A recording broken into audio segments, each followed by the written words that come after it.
Good evening. Please be seated. I have a statement here. We've been pleased to see mounting evidence of new strength in our economy by following policies of lower taxes and free and fair trade. America has led the world with 33 straight months of growth and more than 8 million new jobs. Inflation has been held under 4%, and meanwhile, nations clinging to high taxes and protectionist policies have not only failed to match our performance, they've lost jobs and seen their investment flow to the United States. Opportunity is our engine of progress, so I'm asking Congress to work with me and not against me to control federal spending, to pass our fair share tax plan, lowering rates further, open up closed markets overseas, and urge other nations to cut their high tax rates to strengthen their economies and ability to buy American products. We need stronger growth, not just at home, but throughout the world. And we must have free and fair trade for all. This is the path of cooperation and success that will make our people more productive and that can lead to a decade of growth and 10 million new jobs in the next 4 years.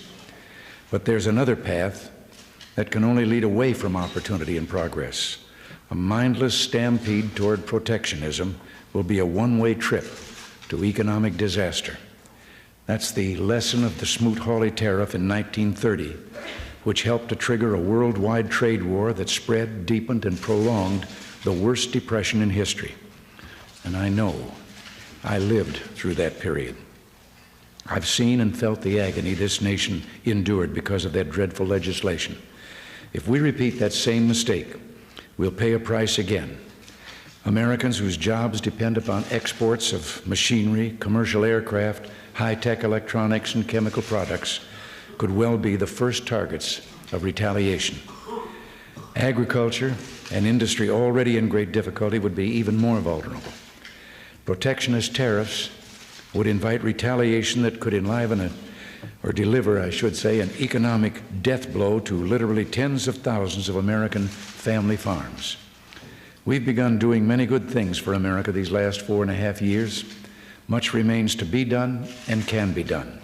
So let us not place all that progress, all our hopes for the future, at risk by starting down a slippery slope of impulsive acts and imprudent judgment. This is a time for cool heads and clear vision.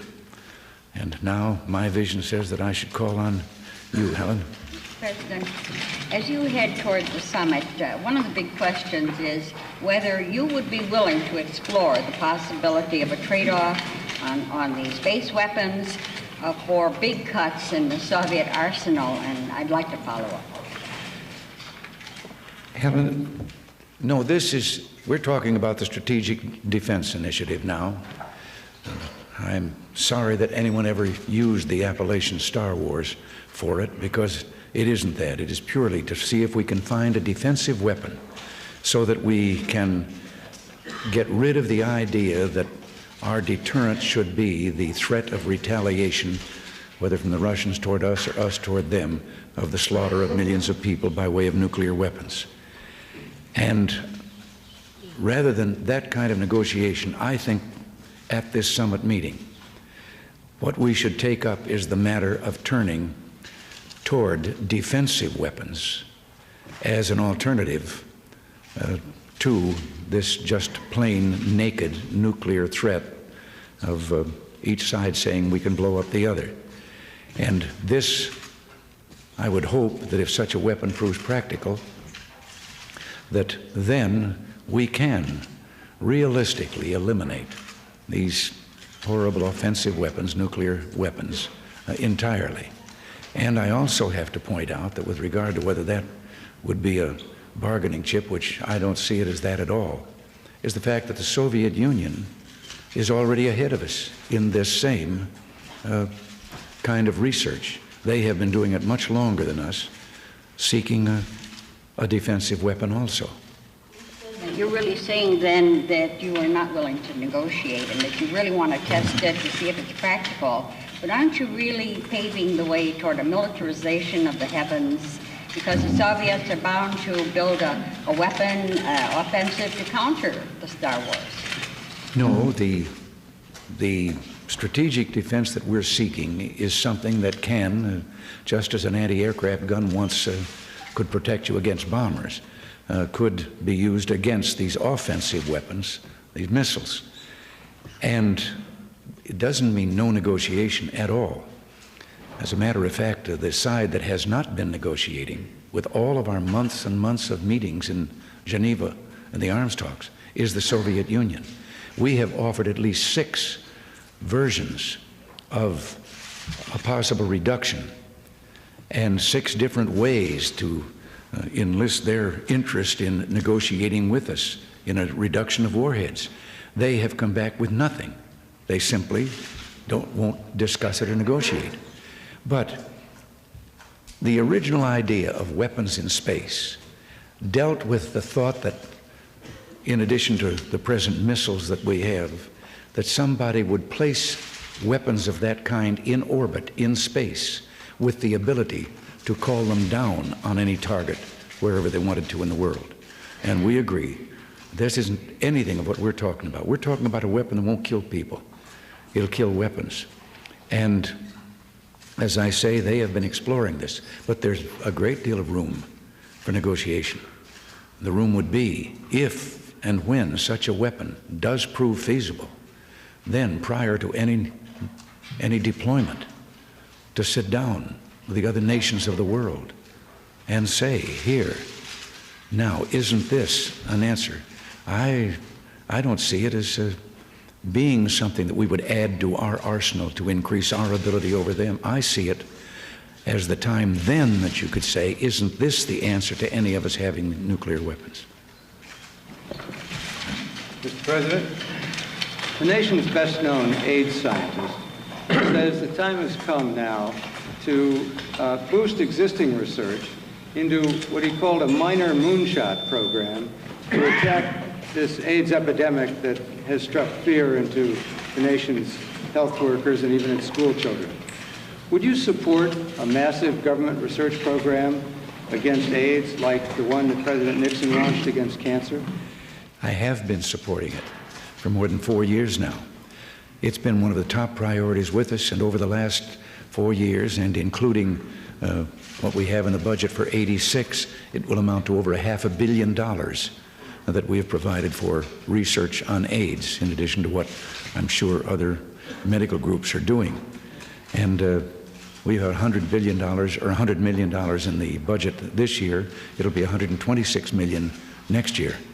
So this is a top priority with us. Yes, there's no question about the seriousness of this and the need to find an answer. If I could follow up, sir. The scientist who talked about this, who does work for the government, is in the National Cancer Institute, was referring to your program and the increase that you proposed as being not nearly enough at this stage to go forward and really attack the problem. I think with our budgetary constraints and all, seems to me that $126 million in a single year for research has got to be something of a vital contribution. Yeah. Mr. President, excuse me. Why has the United States consistently played down expectations of what will happen at the summit meeting when you meet with Mr. Gorbachev in November, even as the Soviet Union has insisted that summit meetings are for grand and important decisions and sought to raise our expectations? And I'd like to follow up, sir. Well, it worries me a little bit that they go out of their way to try and raise expectations in view of summits in the past and what has come of them. Maybe we were overly concerned, but we were worried that there might build up a euphoria and that people would be expecting something of a near miracle to come out of that summit. But I don't mind saying right now, we take this summit very seriously, and we're going to try to get into real discussions that we would hope could lead to a change in the relationship between the two countries. Not that we'll learn to love each other, we won't, but a change in which we can remove this threat of possible war or nuclear attack from between us, and that we can recognize that while we don't like their system and they don't like ours, we have to live in the world together, and that we can live there together in peace. And we're going to be very serious about that. Well, sir, that implies that you think that you will be able to reach some sort of agreement. Can you reach agreement, or do you think that this will be used mainly to get acquainted? No, this has got to be more than get acquainted, although that's important too. As you know, I've said before, I believe that you start solving problems when you stop talking about each other and start talking to each other. And I think it's high time that we talk to each other. President, the United States has just had its first successful test of an anti-satellite weapons system. We showed the Soviet Union that we could do it. Would this not be an ideal time to stop further ASAT tests and negotiate a ban on such weapons? Well, here again, this is going to take a lot of verification if you're going to try to do that, because here again we were playing catch-up. They already have deployed an anti-satellite missile. They can knock down and have knocked down satellites that have been sent up in their testing, and they've completed all of that testing. And this was our test, and I don't know whether others are necessary to complete the thing, but we couldn't stand by and allow them to have a monopoly on the ability to shoot down satellites when we are so dependent on them for communication, even weather and so forth. Gary? Mr. President, thank you. You sent the arms negotiators back to Geneva for the start of the third round of talks, which begin in 2 days. Did you send them with any new proposals? No, because they have a great flexibility, and I sent them back with the same thing that we sent them in the first place, and that is that we are to be flexible. We know that there is a difference in the Soviet Union's the emphasis they place on various weapon systems. They have all the same ones we do, airborne, submarine launched, and so forth. Theirs is a little different strategy than ours. So we said that we proposed a number of warheads as an opener for discussion, that we would reduce to a certain number. As I said earlier, we've presented at least 6 different ways in which that could be done, and we have made it plain that we're willing to meet whatever are their specific problems with regard to their mix of weapons, that we would find ways to accommodate the differences between us in our strategies. And so far, they have not made a single comment or proposed a different number. They have just been there. And I don't know how much more flexible we can be, but we're there waiting for them to say, well, that number's wrong, let's try another number, or make a proposal of their own. And in spite of the language that's been used in some of the international broadcasts recently by leaders in the Kremlin, none of those proposals, nothing of that kind has ever come to the table for negotiations. Sam? Mr. President, we did conduct an anti-satellite weapons test the other day, and the Soviets said that that showed you were not serious about curbing the space race and that it complicated the summit. Why was it necessary to make that test now? Couldn't it have waited till after the summit, sir? No, I don't think so, because as I said, we're playing catch-up, we're behind, and this was on the schedule that we hoped that we could keep with regard to the development of this weapon. And it wasn't done either because of or with the summit in mind at all. It was simply time for the test. They've been doing it, and we didn't call them any names. No. On the summit, sir, British Prime Minister Margaret Thatcher met Mr. Gorbachev and said, "I like Mr. Gorbachev. We can do business together." Is it necessary, do you think, that you and Gorbachev like each other at the summit in order to do business? Well, I wasn't going to give him a friendship ring or anything. No, seriously, I believe this. I think she made an observation out of this, and it's probably, and our own people who've been over there, our recent group of senators who met with him, they found him a personable individual. Sure, I will too. It isn't necessary that we love or even like each other. It's only necessary that we are willing to recognize that for the good of the people we represent on this side of the ocean and over there, that everyone will be better off if we can come to some decisions about the threat of war. We're the only two nations in the world, I believe, that can start a world war. And we're the only two that can prevent it. And I think that's a great responsibility to all of mankind, and we'd better take it seriously. Chris, your question is the same one as this morning? No, actually, Helen asked that question, but I've got another one, Mr. President. All right. Some people believe that the Soviets are winning the propaganda war leading up to the summit, that Mr. Gorbachev in recent days has made a number of proposals for test moratoria, for a chemical-free zone in Europe, while the U.S. is testing the anti-satellite weapon, and we learned today a test of a component of SDI.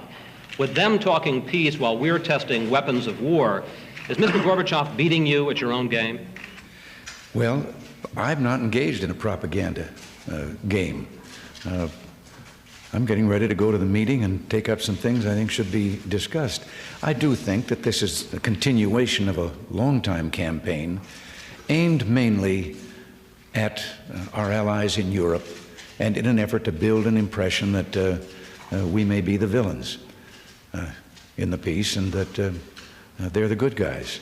I don't think it is registered with our allies, and I'm not going to take it seriously at all. He can practice whatever tactics he wants to. We're going to meet, and we're seriously going to discuss the matters that I've just mentioned here. If I could follow up, actually, on Helen's question, you're known as a pretty good negotiator, and some people think that even if you were willing to negotiate on SDI, you wouldn't tell us now, you'd wait for Geneva. Are you telling the American people tonight that you are ruling out any deal with the Soviets at this point on testing, deployment, research, development of SDI? I'm saying that the research to see if such a weapon is feasible is not in violation of any treaty. It's going to continue. That will one day involve, if it reaches that point, testing. On the other hand, I stop short of deployment because, as I said then, I'm willing to talk to our allies, talk to them, and talk to the Soviets, to anyone, about the meaning of it if it could be used in such a way as to rid the world of the nuclear threat. Development and testing, you're ruling out any deal on that? You're ruling out a deal on testing or development? I think that's a legitimate part of research, and yes, I would rule that out. I don't mind saying here, and normally I don't talk about, as you said, what's going to be your strategy in negotiations. But in this is too important to the world to have us be willing to trade that off for a different number of nuclear missiles when there are already more than enough to blow both countries out of the world. So.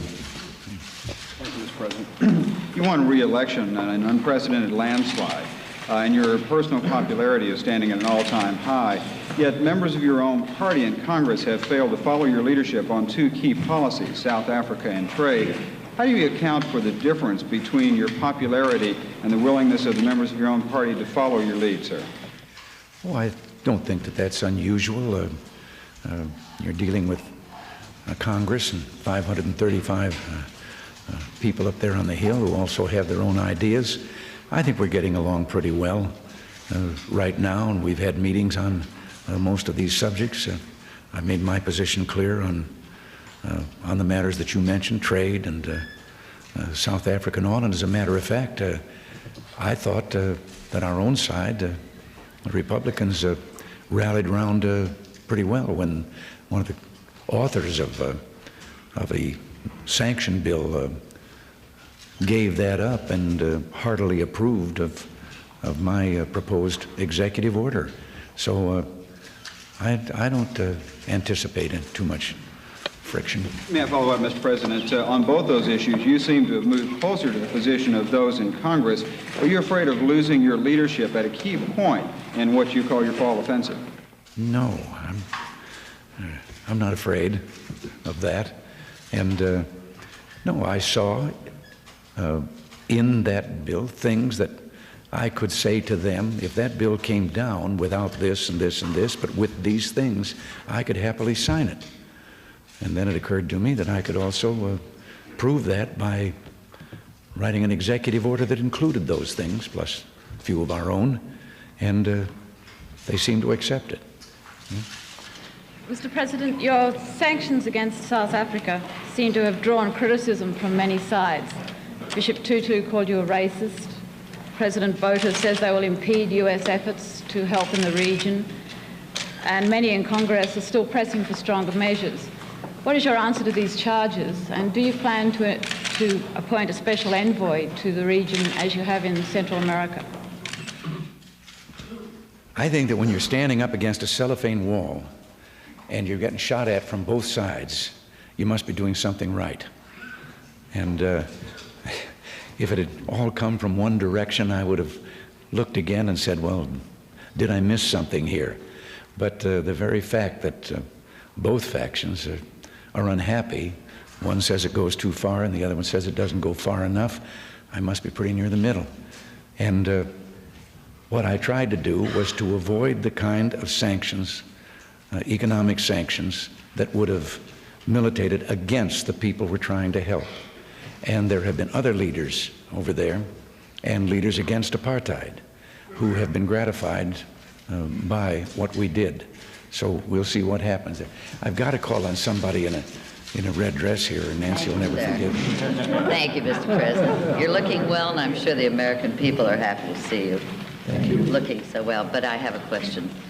For the first time in 70 years, we have become a deficit nation since 1914. Does this disturb you throughout your political life? You have decried deficit spending and our secondary posture in the world of trade.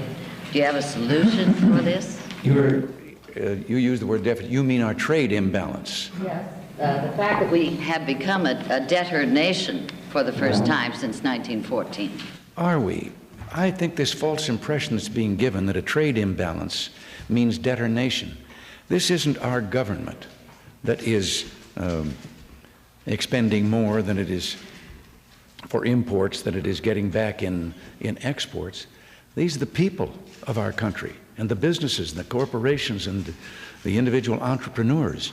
On one hand, the American people are buying more than the American people are selling. Incidentally, those figures of export and import have some failings in them, some weak spots. They don't include on exports anything that we're getting back for services. There are a lot of technical things that I won't get into because they get too complicated here about the difference in the two figures. But let me point something out about this. The deficit that I'm concerned about, that is the most important and that can be the biggest problem for us and that must be solved, is the deficit in federal spending. Here, our domestic spending. This is the threat to everything that we hold dear. But the trade imbalance, from 1790 to 1875, this country, all that 85 years, ran a trade imbalance. And in those years, we were becoming the great economic power that we are in the world today. Now, we come up to the present, and in the last 33 months, we have seen more than 8 million new jobs created. Yes, we've lost since 1979 1.6 million jobs in manufacturing, but we've added 9 million new jobs in travel and service industries. We've had this great recovery. We've brought inflation down, the interest rates coming down, all of these things that we want. This recovery, the greatest one we've known in decades, has been done with this same trade imbalance. Now, in the 1930s, in that depression that I mentioned earlier in my remarks, in that depression, 25% unemployment, the worst depression the world has ever known. We had a trade surplus every one of those 10 years until World War II ended the depression. So I think this has been exaggerated, and it isn't a case of us being a debtor nation. Another thing we don't count is that from abroad, that is not counted in our export figures, are the billions of dollars of foreign capital that has been invested in the United States invested in our private industries, invested in our government bonds, if you will, things of this kind, because we are the best and safest investment in the world today.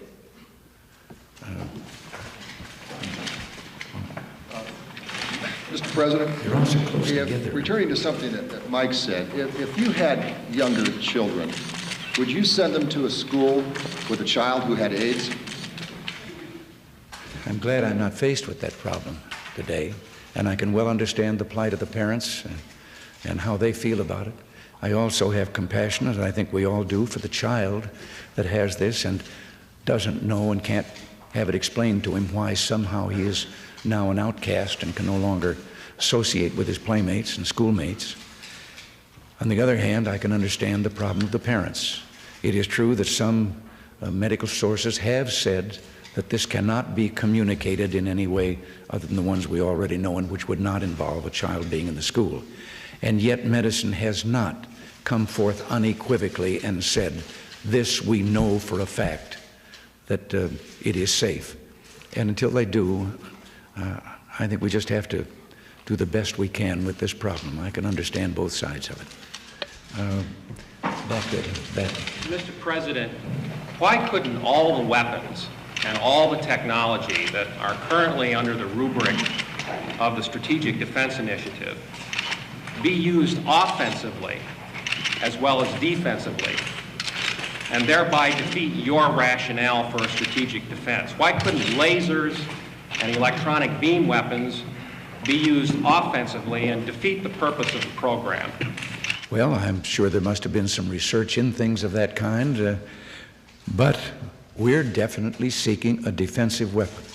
And one of the things that I believe should be taken up at the summit is to make it plain that we're both willing to look at certainly a mix and see if we can't place more dependence on defensive weapons rather than on destructive weapons that could wipe out populations. But, sir, isn't it fair to assume that the Russians, out of their own sense of military security, are bound to consider the possibility that weapons developed under SDI could be used offensively as well as defensively? Well, I'm not a scientist enough to know about what that would take to make them that way. That isn't what we're researching on or what we're trying to accomplish. And at the moment, I have to say, the United States, in spite of some of the misinformation that has been spread around, the United States is still well behind the Soviet Union in literally every kind of offensive weapon, and both conventional and in the strategic weapons. And we think that we have enough of a deterrent, however, that the retaliation would be more than anyone would want to accept. So for 40 years, we've maintained the peace. But we've got more years to go, and this threat hangs over all of us worldwide. And someday there may come along a madman in the world someplace, everybody knows how to make them anymore, that could make use of these. We think it's like when we met in 1925 after the horror of World War I, and in Geneva decided against poison gas anymore as a weapon in war. And we went through World War II and down to the defeat of our enemies without anyone using it, because they knew that everyone had it, but they also knew something else. We outlawed poison gas in 1925, but everybody kept their gas masks. I think of this weapon as kind of the gas mask. Jerry? Jerry. Mr. President, this week you'll be meeting with President Machel of Mozambique, who is a Marxist, but he has turned his back on his Soviet allies to cut off the lines of infiltration from the African National Congress to South Africa. What is the quid pro quo in this meeting? In other words, what will you do to make President Machel's action worth what it has probably cost him? Well, all I know is that for some time now there has been an indication that he, who had gone so far over into the other camp, was having second thoughts. we just think it's worthwhile to show him another side of the coin. And we think it's worth a try to let him see what our system is and see that he might be welcome in the Western world. And that's why we're meeting with him. I know I should go over here. Way over there. Yes. You. Mr. President, I'd like to turn, if I might, to the subject of the recent spy scandals and ask you a two-part question. Do the string of West German defections mean that the United States must cut back the amount of sensitive information it shares with NATO? And secondly, does the Walker spy scandal in the United States suggest to you that perhaps we should reduce the Soviet presence in this country?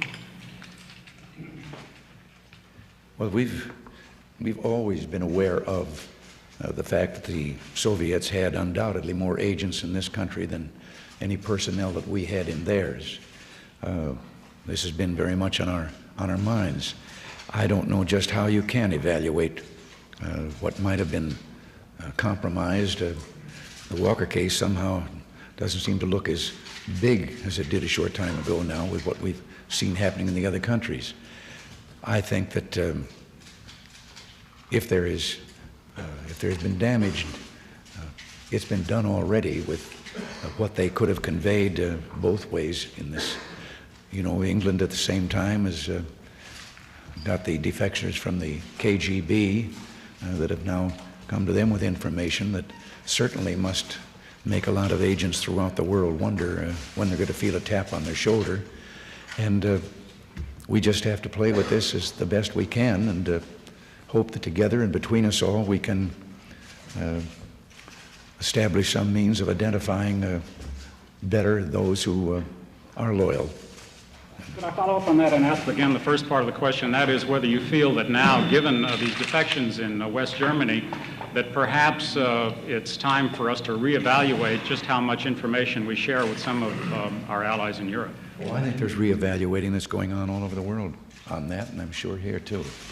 Yes, Mr. President. Just returning to trade specifically for a minute, members of Congress who support the so-called Textile and Apparel Protection Act claim that the U.S. adherence to free trade, and our allies' adherence to unfair trade practices, has not only cost the jobs of 300,000 workers since 1980, but forced companies here to close down even the newest, most efficient plants in the world.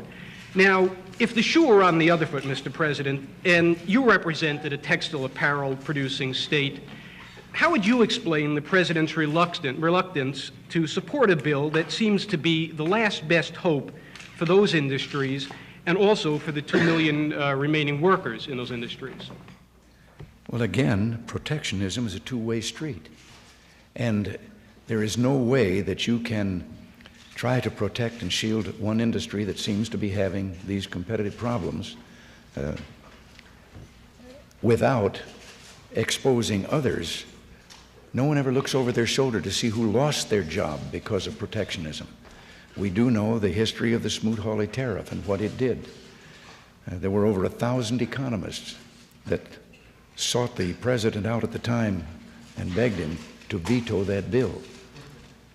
But in this one, with a single industry, if there is an unfairness, and we've already made that plain and made it evident, we are going to, if they're taking advantage in some way in another country, competing unfairly with us, we're going to take action on those items.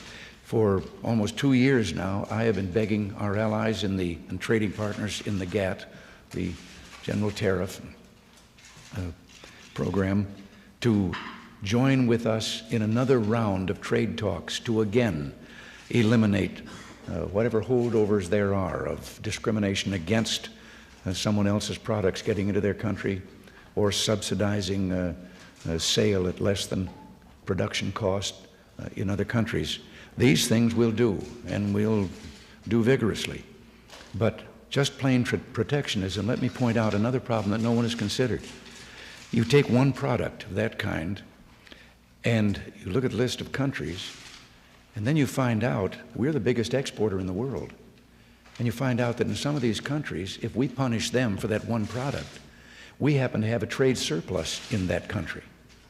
And how can they stand by on the one thing they're exporting successfully and then say, but we're buying more from you than we're selling to you in your country?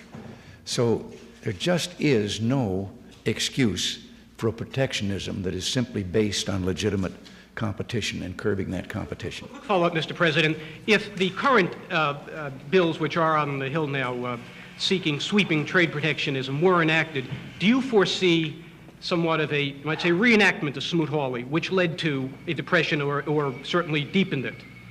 Do you feel there is a cause and effect there? I don't know. I think there are probably some individuals that haven't learned the lesson or haven't lived long enough to have been around when the Great Depression was on. That's one of the advantages of being a kid my age. Helen, I'm sorry. You think the rose should be the national flower? Does a rose by any other name smell so sweet? Good night, sweet prince.